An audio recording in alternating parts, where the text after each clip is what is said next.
Iran மீது அமெரிக்க Israel கூட்டுப்படைகள் நேற்று திடீரென தாக்குதல்களை தொடங்கின. இதற்கு ஈரான் பதிலடி கொடுத்து வந்த நிலையில் இன்று ஈரான் உச்சத் தலைவர் கமேனியும் கொல்லப்பட்டதாக அறிவிக்கப்பட்டுள்ளது. இதனிடையே ஈரான் வளைகுடா நாடுகளை, அதிலும் குறிப்பாக துபாயை குறிவைத்து தாக்குதல் நடத்தி வருகிறது. இதற்கு காரணம் என்ன தெரியுமா? வாருங்கள் பார்க்கலாம். நேற்று முதல் ஈரான் மத்திய கிழக்கு நாடுகள் முழுவதும் ஏவுகணை தாக்குதல் நடத்தி பதிலடி கொடுத்து வருகிறது.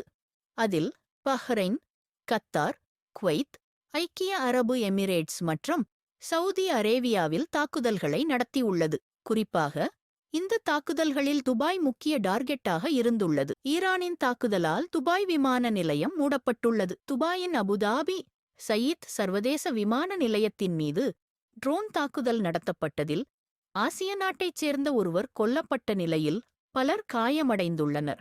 உலகின் உயர்ந்த கட்டடமான புர்ஜ் கலிஃபாவை குறிவைத்தும் தாக்குதல் நடத்தப்பட்டுள்ளது. அந்த கட்டிடத்திற்கு அருகே குண்டு வெடித்ததால் பெரும் பதற்றம் ஏற்பட்ட நிலையில் புர்ஜ் கலிஃபாவில் இருந்து சுற்றுலா பயணிகள் பாதுகாப்பாக வெளியேற்றப்பட்டுள்ளனர்.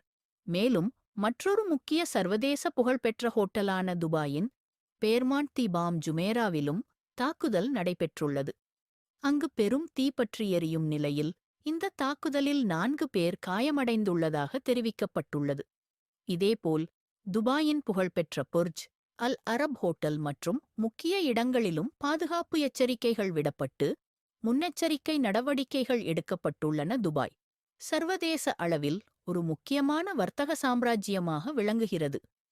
செல்வ வளம் மிக்க அந்த நகரம் மேற்குலக நாடுகளுக்கு போட்டியாக உள்ளது. சுற்றுலா, தொழில், வர்த்தகம், ரியல் எஸ்டேட் என பல்வேறு துறைகளில் துபாய் முன்னிலையில் உள்ளது. உலகின் மிகப்பெரிய நிறுவனங்கள் துபாயில் அலுவலகங்களை வைத்துள்ளன. இந்த அளவிற்கு பெருமைகளை கொண்ட நகரான துபாயை தாக்கினால் அமெரிக்கா மற்றும் இஸ்ரேலுக்கு சர்வதேச அளவில் ஈரான் மீதான தாக்குதல்களை நிறுத்துவதற்கான அழுத்தங்கள் வரும் என்ற எதிர்பார்ப்பில்தான் துபாய் டார்கெட் செய்யப்பட்டுள்ளதாக கருதப்படுகிறது.